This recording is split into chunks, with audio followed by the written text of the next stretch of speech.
सबसे पहले इस टाइटल को देखते हैं। Point of disorder. डिसऑर्डर का मतलब होता है अव्यवस्था, कि भाई अव्यवस्था किस स्तर तक की है ना, यानी कि अव्यवस्था जो है वो किस स्तर तक पहुंच गई है। इसको कहा गया है point of disorder. Disruption of proceedings. देखो, डिसरप्शन का मतलब होता है रुकावट। किसी चीज में जब आप बाधा डालते हो है ना, उसको बोलते हैं डिसरप्शन। प्रोसीडिंग्स का मतलब होता है कार्यवाही, है ना। ये कार्यवाही कोई सी भी हो सकती है, जैसे अदालत की कार्यवाही, संसद की कार्यवाही। सस्पेंशन, इसका मतलब है सस्पेंड कर देना किसी को, है ना। निलंबन किसी का, है ना, किसी को निलंबित कर देना। Suspension of MPs. अंडरमाइन।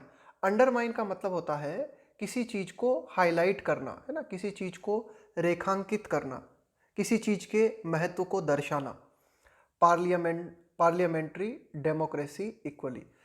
तो इसका मतलब हुआ डिसरप्शन ऑफ प्रोसीडिंग्स, कि भाई संसद में जो कार्यवाहियां होती हैं उसको रोकना, है ना, उसमें रुकावट डालना। इसके अलावा अगला कॉमा लगा के लिखा हुआ है सस्पेंशन ऑफ एमपीज, कि भाई जो संसद है, जो सांसद हैं, है ना, एमपीज, कि भाई जो सांसद हैं उनको निलंबित कर देना। ये क्या दिखाता है? Undermine parliamentary democracy. ये इक्वली, ये दोनों बातें जो है कि भाई हमारा जो संसदीय लोकतंत्र है उसके महत्व को रेखांकित करती है, दोनों बातें, है ना। The suspension of 12 opposition members of parliament from the Rajya Sabha. देखो, अभी हाल ही में क्या किया गया, राज्यसभा से 12 जो विपक्ष के, आप कह सकते हो 12 जो विपक्ष के एमपी हैं उन्हें सस्पेंड कर दिया गया। उस बारे में इस एडिटोरियल में चर्चा की गई है। द सस्पेंशन, है ना, कि भाई निलंबन कर देना किन लोगों का? 12 ऑपोजिशन मेंबर्स ऑफ पार्लियामेंट का। कहाँ से? राज्यसभा से। For the entire winter session of parliament. एक बात ध्यान रखना है, पार्लियामेंट के पहले जो है ना हम द आर्टिकल का प्रयोग नहीं करते, है ना। तो क्या किया गया है, 12 विपक्ष के जो सदस्य हैं उन्हें, आप कह सकते हो उनको निलंबित कर दिया गया है, यानी कि पूरे की पूरे, एंटायर का मतलब है पूरा, कि पूरा जो शीतकालीन सत्र है संसद का उसमें वे भाग नहीं ले सकते। Evidently an extreme step. Evidently मतलब बिल्कुल प्रामाणिक रूप से। एक्सट्रीम का मतलब क्या होता है? अति। किसी भी चीज की जब अति हो जाती है ना उसको बोलते हैं extreme step by chairman M Venkaiah Naidu, यानी कि जो चेयरमैन हैं, जो अध्यक्ष हैं एम वेंकैया नायडू, इन्होंने ये काम किया है कि ये जो 12 ऑपोजिशन के मेंबर्स हैं इनको सस्पेंड किया है। तो ये जो कदम उठाया गया है, ये जो स्टेप लिया गया है, यह प्रामाणिक रूप से बहुत ही ज़्यादा एक एक्सट्रीम स्टेप आप इसे कह सकते हो। Has turned. देखो, एडिटोरियल में क्या होता है कि लंबी लंबी लाइनें होती है ना, उनसे थोड़ा सा कंफ्यूज नहीं होना है। अब ये क्या है, ये एक एडिशनल जानकारी दी गई है हमें ना। वाक्य चल रहा है यहाँ से, द सस्पेंशन। ये जो सस्पेंशन है ना, ये है सब्जेक्ट, इसकी है, ये है verb. The suspension has turned the spotlight, कि इनका जो निलंबन है, कि 12 सदस्यों को जो निलंबित किया गया है, has turned the spotlight on the use of. तो इस चीज ने हमारा ध्यान इस ओर डाल दिया है ना। टर्न का मतलब है बदल देना, किसी डायरेक्शन में आपको ले जाना। तो ये जो निलंबन है, इस चीज ने हमारा ध्यान इस ओर ला दिया है, spotlight on the use of disruption of proceedings as a parliamentary tactic. देखो, टैक्टिक का मतलब होता है दाव पेच, है ना। कोई भी आप तिकड़म लड़ाते हो अपनी, कोई दाव पेच चलते हो, उसको बोलते हैं टैक्टम। ऑन द यूज ऑफ का मतलब है प्रयोग। Disruption of proceedings as a parliamentary tactic. देखो, क्या किया जाता है विपक्ष के द्वारा क्या किया जाता है, एक आप कह सकते हो कि ये एक संसदीय दाव पेच है जिसे विपक्ष अपनाता है। क्या करता है वो? संसद की जो प्रोसीडिंग्स होती है ना, उनको डिसरप्ट करने की कोशिश करता है ना, उनमें रुकावट डालने की कोशिश करता है ना। कह देता है कि भाई हम इसमें भाग नहीं ले रहे हैं ना। तो यही एडिटोरियल कहना चाह रहा है कि भाई ये जो निलंबन किया गया है इन 12 लोगों का, इसने एक बार फिर इस ओर ध्यान मोड़ दिया है। किस ओर? Disruption of proceedings as a parliamentary tactic, कि भाई ये जो कार्यवाहियां होती हैं, है ना, इनमें रुकावट डालना, है ना, और इसको एक संसदीय दावपेच के रूप में इस्तेमाल करना कहाँ तक उचित है और कहाँ तक अनुचित है ना, इस बात की ओर ध्यान चला गया है। The government and the opposition should try and work a way out. देखो, वे आउट का मतलब होता है बाहर निकलना। जैसे आप किसी मुसीबत में या किसी परेशानी में फंस गए, तो अब इसका वे आउट क्या है, कैसे इससे बाहर निकलो आप, ऑफ दिस सिचुएशन। तो एडिटोरियल कहता है कि भाई सरकार को और जो विपक्ष है ना, इन दोनों को कोशिश करना चाहिए कि भाई ये जो परिस्थिति है इससे कैसे बाहर निकला जाए। But that may not resolve, देखो रिजॉल्व का मतलब होता है हल करना किसी चीज को, है ना। दी अंडरलाइन, अंडरलाइन का मतलब है जो निहित है ना, जो बात निहित है ना, जो बात छिपी हुई है। अंडरलाइन अफ्लिक्शन, ये जो शब्द है ना अफ्लिक्शन, अफ्लिक्शन का मतलब होता है कोई भी ऐसी बात, है ना, कोई भी ऐसी बात जिसके कारण आपको कुछ झेलना पड़ता है ना, आप सफ़र करते हो किसी चीज़ के कारण, है ना, कोई भी ऐसी चीज़, something that makes you suffer, जिसके कारण आपको भुगतना पड़ता है, झेलना पड़ता है। ऑफ, अगला शब्द देखना पेरेनियल, पेरेनियल का मतलब होता है सदाबहार, है ना, जो कि मतलब हमेशा चलती ही रहती है, हमेशा बनी ही रहती है, उसको बोलते हैं पेरेनियल। कन्फ्लिक्ट का मतलब होता है संघर्ष, जैसे दो पक्ष हैं, इन दो पक्षों के बीच में कलह बनी रहती है, संघर्ष हो ना, दो पक्षों के बीच में लड़ाई, उसको बोलते हैं कन्फ्लिक्ट, कलह बिटवीन द टू साइड्स। तो एडिटोरियल कहता है कि भाई ठीक है, ये जो परिस्थिति उत्पन्न हुई है इसे सॉल्व करने के लिए सरकार और विपक्ष दोनों को प्रयास करना चाहिए, लेकिन but that may not resolve the underlying affliction. लेकिन एडिटोरियल कहता है कि भाई एक जो निहित कारण है ना अफ्लिक्शन, कि भाई ये जो मुसीबत हमें बार बार झेलनी पड़ती है, बार बार भुगतना पड़ता है ना, पेरेनियल कॉन्फ्लिक्ट, कि एक सदाबहार संघर्ष हमें देखने को मिलता है दोनों पक्षों के बीच में, सरकार के बीच में और विपक्ष के बीच में, उसका जो निहित कारण है शायद वो सॉल्व नहीं हो सकता इसके, है ना। तो एडिटोरियल आगे बताएगा कि वो किस तरह से सॉल्व हो सकता है। अ गाइडिंग प्रिंसिपल, देखो अ गाइडिंग प्रिंसिपल का मतलब है कि एक ऐसा सिद्धांत जो कि आपको गाइड करता है, एक ऐसा सिद्धांत जो आपको दिशा बताता है कि भाई आपको क्या करना चाहिए और क्या नहीं करना चाहिए। A guiding principle of parliamentary proceedings is that the majority, है ना, majority that is the government will have its way. इस शब्द को और समझते हैं ना, ये भी आप इसको एक तरीके की आप फ्रेजल फ्रेज बोल सकते हो, हैव वंस वे। देखो हैव वंस वे का हैव वंस वे का मतलब होता है कि भाई आपका विरोध किया जा रहा है फिर भी आप जो चाहते हो वो काम कर लेते हो, है ना, उसको बोलते हैं हैव वंस वे। जैसे जो सरकार है ना, जो सत्ता में है, जो पक्ष, वह अपना बिल किसी भी तरह से पास करवा लेता है ना, तो उसको बोलेंगे हैव वंस वे, कि भाई आपने क्या किया, आप जो चाहते थे वो काम आपने कर लिया, विरोध के बावजूद आपने काम कर लिया, तो उसको कहा जाएगा हैव वंस वे। तो एडिटोरियल क्या कहना चाह रहा है कि जो संसदीय कार्यवाहियां होती हैं, है ना, उसमें एक सिद्धांत क्या काम करता है, उसमें ये काम करता है कि जो मेजोरिटी होती है, मेजोरिटी मतलब जो बहुमत में है, यानी कि जो सरकार है वह अपना काम किसी भी तरह से कर ही लेती है, एंड द माइनॉरिटी, और माइनॉरिटी यानी कि ऑपोजिशन, है ना, माइनॉरिटी यानी जो अल्पमत में है ना, यानी कि जो विपक्ष होता है, विल हैव इट्स से। देखो हैव वंस से, हैव वंस से का मतलब होता है अपना ओपिनियन रखना, है ना, अपने अपना विचार रखना, है ना, कि भाई आप क्या कहना चाहते हो, कोई डिस्कशन चल रहा है। तो ये एडिटोरियल कहना चाह रहा है कि भाई एक सिद्धांत हम ये देखते हैं कि जो पार्लियामेंट्री प्रोसीडिंग्स होती हैं उनमें सरकार जो है हैव इट्स वे, कि सरकार किसी भी तरह से अपने काम को निकलवा ही लेती है, और विपक्ष क्या करता है, विपक्ष किसी भी तरह से अपने विचार को रखता है ना, ये हम देखते हैं। This principle has been observed in its violation in India for several years now. This principle, कि भाई ये जो सिद्धांत है, has been observed in its violation, इसका उल्लंघन देखा गया है इन इंडिया, फॉर सेवरल का मतलब है कई, फॉर सेवरल ईयर्स नाउ, कि हम क्या देखते हैं, कई सालों से ये जो सिद्धांत है ना इसका उल्लंघन देखा गया है। As the principal opposition in the years leading up to 2004, है ना, लीड अप टू का मतलब है नेतृत्व करना, अप टू, ये जो अप टू क्या दिखाता है, ये दिखाता है एक, आप कह सकते हो डिमार्केशन। डिमार्केशन का मतलब होता है एक तरीके से एक लाइन बना देना, है ना, एक सीमा निर्धारित कर देना। हाँ, डिमार्केशन का मतलब एक तरीके की सीमा निर्धारित कर देना, कि अप टू 2014, कि 2014 तक हम क्या देखते हैं, as the principal opposition in the years, कि भाई मुख्य जो विपक्षी पार्टी थी 2014 तक वो कौन थी, भारतीय जनता पार्टी थी, है ना, 2014 तक। So disrupted parliament that a majority government, है ना।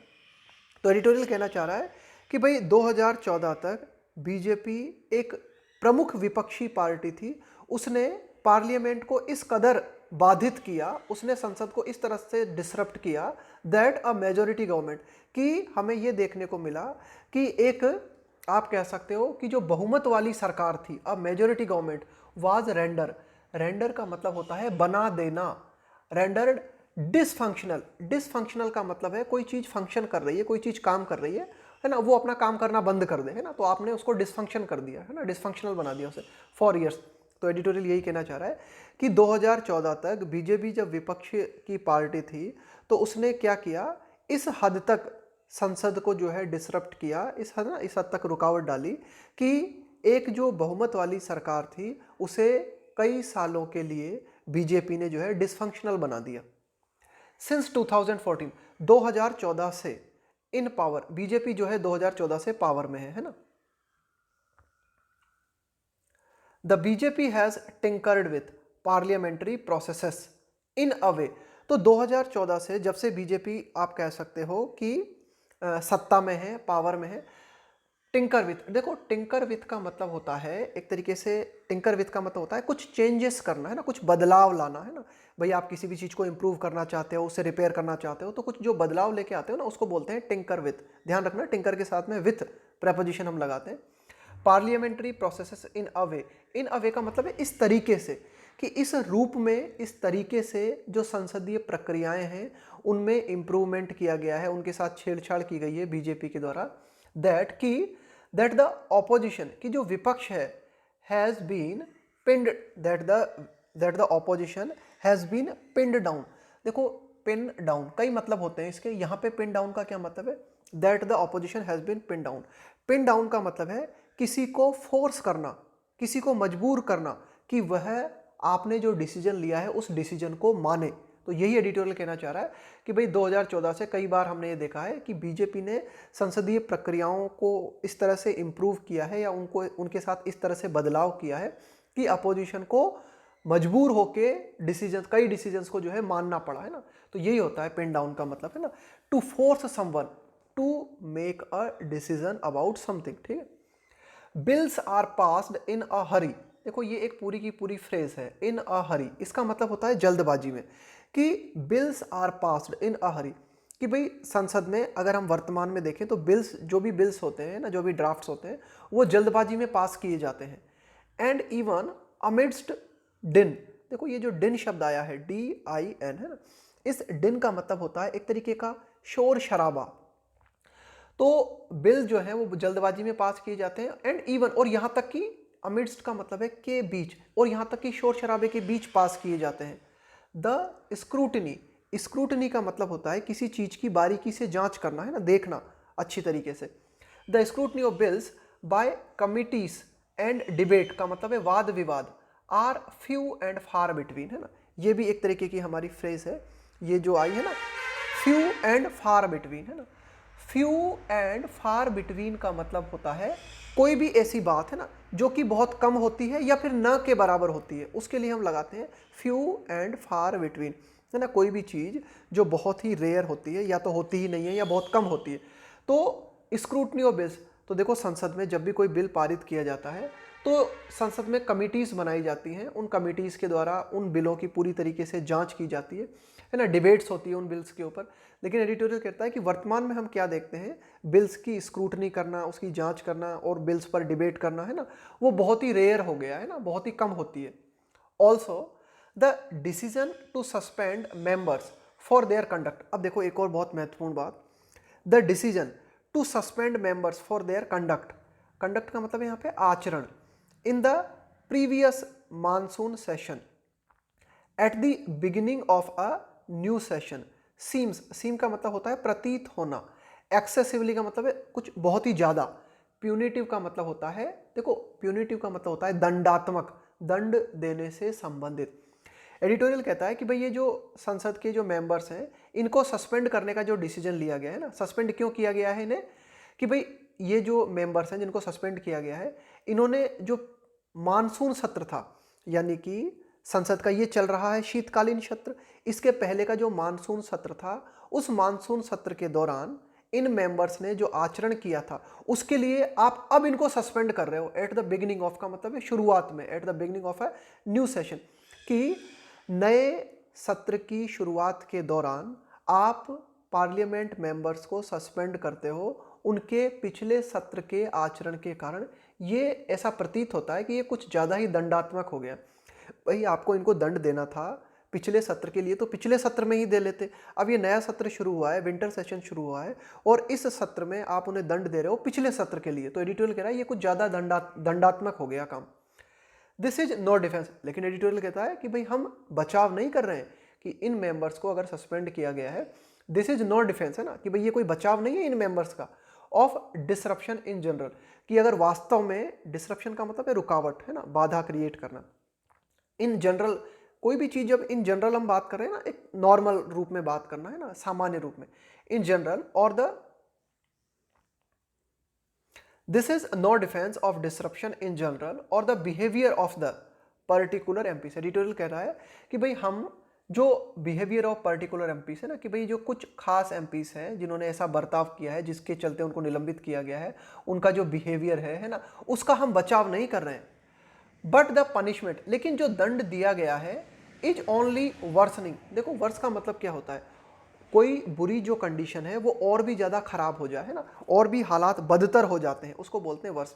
But the punishment is only worsening the conflict. Conflict का मतलब है एक तरीके का संघर्ष, एंड नॉट फैसिलिटेटिंग डिबेट। लेकिन एडिटोरियल कहना चाह रहा है कि भाई ये जो पनिशमेंट दिया गया है इनको है ना, इस पनिशमेंट के चलते क्या हो रहा है कि भाई जो संसद की प्रक्रिया है वो और ज़्यादा खराब हो रही है, जो संघर्ष है पक्ष में और विपक्ष में वो और ज़्यादा बढ़ रहा है। एंड नॉट फैसिलिटेटिंग, फैसिलिटेट का मतलब होता है किसी चीज़ को सुविधाजनक बनाना है ना, फैसिलिटी उपलब्ध कराना। एंड नॉट फैसिलिटेटिंग डिबेट, और ये जो निलंबन किया गया है ये जो है एक तरीके से डिबेट को सुविधाजनक नहीं बना रहा है ना, ये एडिटोरियल कहना चाह रहा है। कुल मिला के इससे जो संसदीय प्रक्रिया है वो और ज्यादा बिगड़ी है। Parliament is the platform where the executive is held accountable. देखो ये होल्ड की सेकंड फॉर्म और थर्ड फॉर्म होती है, हेल्ड, हेल्ड है ना, पकड़ना किसी चीज को। अब यहाँ पे होल्ड अकाउंटेबल टू है ना, जब हम बोलते हैं ना होल्ड अकाउंटेबल टू, इसका मतलब है जिम्मेदार ठहराना, कि भाई संसद जो है एक ऐसा मंच है जहां पर जो एग्जीक्यूटिव होता है, एग्जीक्यूटिव का मतलब होता है यहाँ पर कि भाई जो आप कह सकते हो जो कार्यपालक है ना, एग्जीक्यूटिव का मतलब है जिसके हाथ में हमने पावर दी है कि वो प्लान बना सके, वो हमारे लिए डिसीजन ले सके है ना, यहाँ पे एग्जीक्यूटिव कहा गया है एमपीज के लिए। तो parliament is the platform where the executive is held accountable to the representative. Executive का मतलब है यहाँ पे कार्यकारी है ना, जो आप कह सकते हो जो गवर्नमेंट में है ना, जो सरकार में है ना, कार्यपालिका से संबंधित है ना, executive is held accountable to the representative of the people. कि संसद एक ऐसा मंच है जहां पर जो सत्ता पक्ष है ना, जो कार्यकारिणी शक्ति है, उसको जिम्मेदार ठहराया जाता है किनके प्रति, लोगों के, accountable to the representative of the people है ना, कि भाई जो लोगों के प्रतिनिधि होते हैं संसद, जो लोगों के प्रतिनिधि होते हैं संसद में, उनके प्रति जिम्मेदार होती है सरकार है ना। That is where people's representative raise matters of public concern. संसद एक ऐसा मंच है जहां पर की है ना, दैट इज वेयर, कि वहां पर क्या होता है, पीपल्स रिप्रेजेंटेटिव, कि लोगों के जो प्रतिनिधि होते हैं ना, यानी कि लोग, जनता जिन्हें सांसद चुनती है, रेज का मतलब है उठाना, मैटर्स ऑफ पब्लिक कंसर्न का मतलब है चिंता, कि जो सार्वजनिक चिंता के विषय होते हैं वे लोगों के प्रतिनिधियों के द्वारा यानी सांसदों के द्वारा संसद में उठाए जाते हैं। और ये जो सांसद होते हैं, and seek the government's attention, और जो मुद्दे होते हैं, सीक का मतलब है चाहना है ना, and seek the government's attention, इन मुद्दों पर सरकार का ध्यान आकर्षित करने की कोशिश की जाती है। The trend of weakening that process, लेकिन ये जो प्रोसेस है ना कि भाई एक तरीके से जो मुद्दे हैं उन मुद्दों को उठाया जाए लोगों के प्रतिनिधियों के द्वारा, सरकार का ध्यान जो है इस ओर आकर्षित कराया जाए, तो ये जो ट्रेंड है ना, ये जो प्रचलन है, ये लगातार जो है कमजोर पड़ता जा रहा है। In the name of efficiency, efficiency का मतलब होता है आप अपनी कुशलता को बढ़ाते हो ना, एफिशिएंसी का मतलब है अपनी क्षमता में सुधार लाना, अपनी कुशलता को बढ़ाना। इज नॉट मेयरली है ना, मेयरली का मतलब है ओनली, मात्र। Is not merely undermining, undermine का मतलब होता है किसी चीज के महत्व को कम करना। द स्पिरिट, यहाँ पे स्पिरिट का मतलब है भावना, स्पिरिट ऑफ डेमोक्रेसी, एडिटोरियल कह रहा है लेकिन ये जो पूरी की पूरी प्रक्रिया है संसद की जो लगातार कमजोर होती जा रही है। क्यों? कुशलता के नाम पर। क्यों? क्योंकि वर्तमान में जो सत्ता पक्ष है वो क्या कहता है कि भाई हम जो है कुशलता लाना चाहते हैं, जल्द से जल्द काम को निपटाना चाहते हैं, है ना, जल्द से जल्द बिल पारित करना चाहते हैं। तो इस एफिशिएंसी के नाम पर क्या हो रहा है, न केवल जो आप कह सकते हो कि डेमोक्रेसी की जो भावना है न केवल वो कमजोर हो रही है, लेकिन साथ ही साथ it is also landing, land का मतलब है उतरना, है ना, it is also landing the government itself in a difficult spot, spot का मतलब है जगह, लेकिन साथ ही साथ सरकार भी एक ऐसी कठिन परिस्थिति में उतरती जा रही है एज द मेहम। हम क्या देखते हैं? As the mayhem. ये जो मेहम शब्द आया है इसका मतलब होता है हिंसक अव्यवस्था। मेहम, है ना, इस शब्द का मतलब होता है हिंसक अव्यवस्था। दैट फॉलोड कि भाई सरकार भी जो है लगातार बहुत ही कठिन परिस्थितियों में जो है उतरती जा रही है। जैसा कि हमने क्या देखा है ना, जैसा कि हमने वॉयलेंट डिसऑर्डर देखा, एक बहुत ही ज़्यादा हिंसक अव्यवस्था देखी। दैट फॉलोड का मतलब है मेहम, यानी कि हिंसक अव्यवस्था जो कि हुई, किसके बाद में हुई? That followed the horrid passage of 3 controversial, controversial का मतलब होता है विवादास्पद, फार्मलास लास्ट ईयर शोस। जैसा कि पिछले साल 3 कृषि कानून जो पास किए गए थे, विवादास्पद कृषि कानून पास किए गए थे, उसके बाद में जो हिंसक आप कह सकते हो व्यवस्था हुई वो दिखाती है ना, वो क्या दिखाती है? वो यही दिखाती है कि भाई सरकार भी जो है कठिन परिस्थिति में लगातार फंसती जा रही है। Parliamentary debates should not be viewed as a distraction. देखो डिस्ट्रक्शन का मतलब क्या है? जो आपके ध्यान को बटा दे, है ना, जो आपका जो ध्यान है ना उससे आपको विचलित कर दे, है ना, आपके ध्यान को हटा दे एक तरफ, एज अ डिस्ट्रक्शन और वेस्ट ऑफ टाइम। एडिटोरियल कहता है कि भाई जो संसद में जो डिबेट्स होती है, जो चर्चा परिचर्चाएं होती हैं, शुड नॉट बी व्यूड, उनको इस रूप में नहीं देखा जाना चाहिए कि ये डिस्ट्रक्शन है या फिर ये वेस्ट ऑफ टाइम है। They are a barometer. देखो बैरोमीटर, है ना, एक तो आप नॉर्मल बैरोमीटर का जो है ना एक इंस्ट्रूमेंट होता है, इसके द्वारा क्या करते हो आप? वायु दाब को मापते हो। लेकिन यहाँ पर बैरोमीटर का दूसरा मतलब है।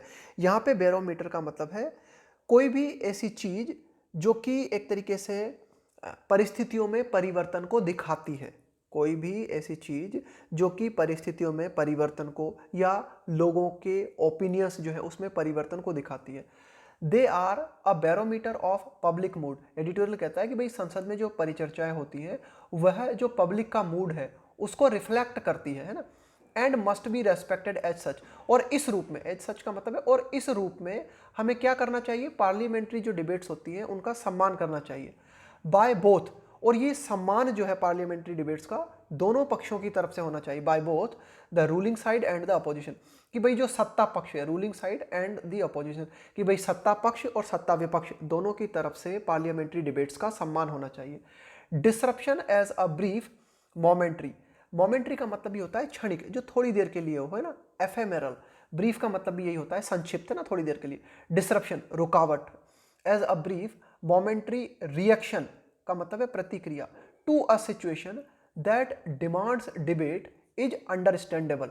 अंडरस्टैंडेबल का मतलब होता है कि भाई ये बात समझ में आने लायक है। अंडरस्टैंडेबल का मतलब है कि समझ में आने लायक है, कि भाई ठीक है कोई ऐसी परिस्थिति हो सकती है जो कि डिबेट की डिमांड करती है, कोई ऐसी परिस्थिति हो सकती है जिस पर डिबेट करना बहुत ज़रूरी है, और उस टाइम पर अगर विपक्ष जो है वह रुकावट डालता है तो ये बात समझ में आने लायक है ना, थोड़ी देर के लिए आप रुकावट डाल सकते हो, कह सकते हो आप कि भाई इस चीज़ पर डिबेट होना जरूरी है। But as a sustained strategy. Sustain का मतलब है लगातार कायम रखना किसी चीज को, है ना, स्ट्रेटजी का मतलब है आपकी नीति। लेकिन आप डिसरप्शन को अपनी नीति बना लेते हो और लगातार इस चीज को जारी रखते हो, इट इज सेल्फ डिफीटिंग। तो फिर हमारा जो उद्देश्य है ना उसी में हम विफल हो गए। सेल्फ डिफीटिंग का मतलब है कि भाई आप जो अचीव करना चाह रहे हो उसमें आपकी हार हो गई। तो यही एडिटोरियल कहना चाह रहा है कि भाई डिसरप्शन थोड़ी देर के लिए तो ठीक है, लेकिन अगर लगातार आप इस स्ट्रेटजी को कायम रखते हो तो फिर जो है ये बात जो है सेल्फ डिफीटिंग हो जाती है ना, आप अपने उद्देश्य को नहीं पा सकते। The absence of the opposition, कि भाई डिसरप्शन का सहारा अगर आप बार बार लेते हो, है ना, डिसरप्ट आप पार्लियामेंट को करते हो, यानी कि आप संसद में जो चर्चा परिचर्चा होनी चाहिए उससे अपने आप को बाहर कर लेते हो, है ना।